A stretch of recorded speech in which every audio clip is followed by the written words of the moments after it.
Hello 10th class, I hope you all doing well. आज हम class 10th का chapter number 4 करेंगे। पर्वत प्रदेश में पावस। पर्वत प्रदेश यानी हिल स्टेशन, पावस यानी वर्षा ऋतु। ठीक है, तो जब हिल स्टेशन पे बारिश आती है या वर्षा ऋतु आती है तब वहाँ पे कैसा नज़ारा रहता है उसकी सुंदरता का वर्णन इस चैप्टर में दिया हुआ है। ठीक है, तो एक एक स्टैंजा के अकॉर्डिंग हम एक्सप्लेनेशन समझेंगे। और ये चैप्टर इम्पॉर्टेंट है क्योंकि इसमें से आपके पठित पद्यांश भी आते हैं, तो एक एक शब्द का अर्थ समझते हुए चलना, ताकि अगर इनमें से किसी का भी अर्थ पूछ दे या इनके बीच में से कोई क्वेश्चन आ जाए, आपको एक स्टैंजा दे दिया और उसमें से क्वेश्चन आ जाए, तो आपको पता हो किस लाइन में किसका क्या अर्थ है। ठीक है, पहली लाइन देखते हैं। पावस ऋतु थी पर्वत प्रदेश, पल पल परिवर्तित प्रकृति वेश।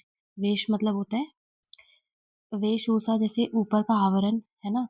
तो पर्वत ऋतु में जब भी वर्षा ऋतु आती है, पल पल यानी हर सेकंड हर मिनट मौसम अचानक से अपना वेश बदल लेता है, मतलब अपना रूप बदल लेता है। अचानक से धूप होगी, अचानक से ही बादल आएंगे और बारिश होने लग जाएगी। ठीक है, अगला स्टैंजा देखो। मेखलाकार पर्वत अपार, अपने सहर्ष त्रिग सुमन फाड़, अवलोक रहा है बार बार, नीचे जल में निज महाकार। मेखलाकार होता है गोलाकार, कह सकते हैं गोलाकार। पर्वत कैसा गोलाकार का होता है, बेस उसका गोल होता है, फिर ऊपर जाके वो थोड़ा तिकोन होने लगता है। ठीक है, तो वही बोल रहा है कि मेखलाकार करधनी के आकार का। करधनी क्या होता है, जो स्त्रियां कमर पे कमरबंद बांधती है उसे बोलते हैं करधनी। तो करधनी के आकार का होता है पर्वत अपार, मतलब इतना ऊंचा है कि अपार, इसको कोई पार नहीं कर सकता। अपने सहस्त्र यानी हजारों, सहर्ष मतलब हजारों, दृग दृग मतलब होती है आंखें, सुमन क्या, सुमन मतलब होता है फूल, पर्यायवाची शब्द है ये।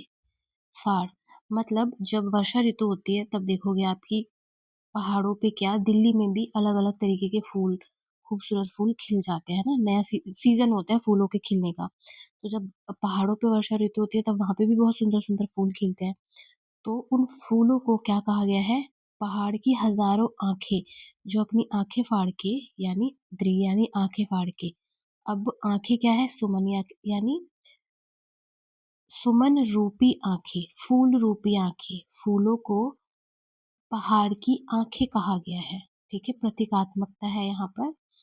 आंखें अपनी फाड़ कर क्या अवलोक रहा है, अवलोक करना यानी देखना, कि नीचे जल में अपने आप को देख रहा है कि मेरा कितना महान आकार है और मैं कितना इस ऋतु में कितना सुंदर लग रहा हूँ। ठीक है, जिसके चरणों में पला ताल, दर्पण सा फैला है विशाल। ताल यानी तालाब की बात हो रही है यहाँ पे, क्योंकि ऑब्वियस है जब बारिश होती है पहाड़ों पे तो पानी नीचे आके इकट्ठा होता है और नीचे ताल बन जाता है, तालाब बन जाता है। दर्पण सा फैला विशाल, दर्पण यानी शीशे की तरह पारदर्शी, उसका जो जल है वो इतना स्वच्छ है, इतना साफ और निर्मल है कि वो दर्पण सा प्रतीत हो रहा है, बिल्कुल निश्चल, जिसमें कोई कूड़ा कचरा नहीं है, है ना। क्योंकि पहाड़ों पे हमारे जैसे लोग नहीं होते जो वहां जाके गंदगी फैलाए, तो वहां का जो पानी, वहां का जो जल है वो बिल्कुल साफ और निश्चल है। ठीक है, अगला स्टैंजा देखो। गिरी का गौरव गाकर झरझर, मद में नस नस उत्तेजित कर, मोती की लड़ियों से सुंदर झरते हैं झाग भरे निर्झर। गिरी का गौरव गाकर झरझर, गिरी मतलब होता है पहाड़, ये भी पर्यायवाची शब्द है। गौरव यानी किसी का गुणगान करना, तो गिरी का गौरव कौन गा रहा है, झरझर करके झरने की आवाज, है ना, कि झरने की आवाज जितनी ज्यादा तेज है उतना ही वो पहाड़ ऊंचा होगा, यानी उतना ही उसका गौरव, उसका जो यश है वो उतना ही ऊंचा होगा। मद में नस नस उत्तेजित करना, उत्तेजित करना यानी एक्साइट करना। क्यों, अब देखो जब हम घूमने भी जाते हैं कभी मसूरी या फिर किसी पहाड़ पे, देहरादून गए या कहीं भी गए, तो जब हमें झरने की आवाज आती है दूर से तो हम इतने खुश हो जाते हैं, एक्साइटेड हो जाते हैं कि कहीं तो झरना है। इतनी कल कल की आवाज आती है, तेज आवाज आती है नदी की, नदी बहने की, झरने की। तो वही झरने की जो आवाज है वो नस नस को उत्तेजित कर रहा है। मोती की लड़ियों से सुंदर, मोती, अब जब झरनों से पानी गिरेगा तो वो पानी जो है वो ड्रॉपलेट्स की तरह गिरता है। वो कैसा लगता है देखने में? मोती, जैसे मोती गिर रहे हैं ऊपर से। झरते हैं झाग भरे निर्झर। अब जब वो झरते हैं मतलब नीचे की तरफ गिरते हैं पानी, तो झाग भरे, क्योंकि जब बहुत ऊंचाई से पानी नीचे गिरता है तो वो कैसे नीचे इकट्ठा होकर झाग जैसा बनाता है, वाइट, ऐसा लगता है दूध दूध हो गया, इकट्ठा हो गया वहां पे। तो वही बोल रहा है कि झरते हैं झाग भरे निर्झर, निर्झर यानी कि झरना। अगला है गिरिवर के उर से उठ उठ कर। गिरिवर के उर से उठ उठ कर उच्चाकांक्षाओं से तरुवर है झांक रहे नीरव नव पर अनिमेष अटल कुछ चिंता पर। ठीक है, अब देखो, गिरिवर यानी पहाड़, उर का मतलब होता है हृदय, मतलब पहाड़ के हृदय से उठ उठकर उच्च आकांक्षाओं से तरुवर, तरुवर यानी कि पेड़।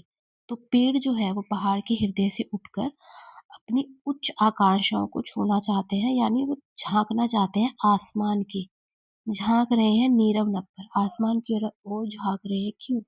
क्योंकि उनकी उच्च आकांक्षा है। जैसे हम लोगों की उच्च आकांक्षाएं क्या होती है?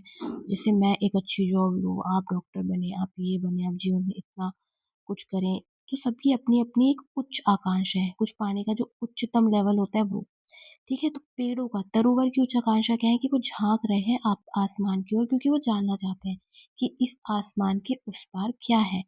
अनिमेष यानी बिना पलक झपकाए, बिना पलक झपकाए। अटल यानी बिना हिले डुले एकदम अटल है अपनी जगह पे, चिंता पर, कुछ चिंता पर, मतलब थोड़ी उनको चिंता भी है कि उस पार क्या है, वो जानना चाहते हैं। ठीक है, कौन जानना चाहते हैं? पेड़। उड़ गया अचानक लो भूधर फड़का अपार पारद के पर। अब क्या लगा कि भूधर यानी कि पूरा पहाड़ बोल सकते हैं।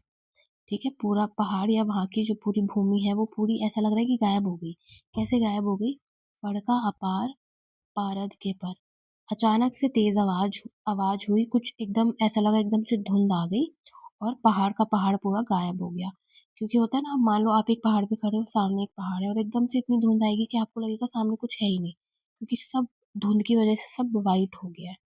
ठीक है, तो फरका अपार पारद, पारद क्या होता है? एक एलिमेंट होता है जिसे हम बोलते हैं पारा, जो कि मरकरी बोलते हैं इंग्लिश में। ठीक है, तो वो एकदम वाइट होता है, तो वैसे ही वाइट धुंध आ गई है सामने में, जिसकी वजह से दूसरा पहाड़ हमें दिख ही नहीं रहा।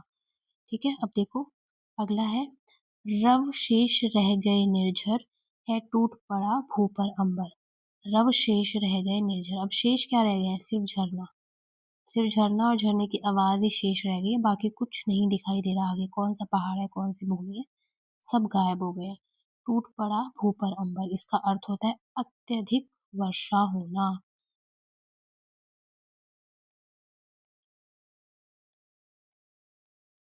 अत्यधिक वर्षा होना। ठीक है।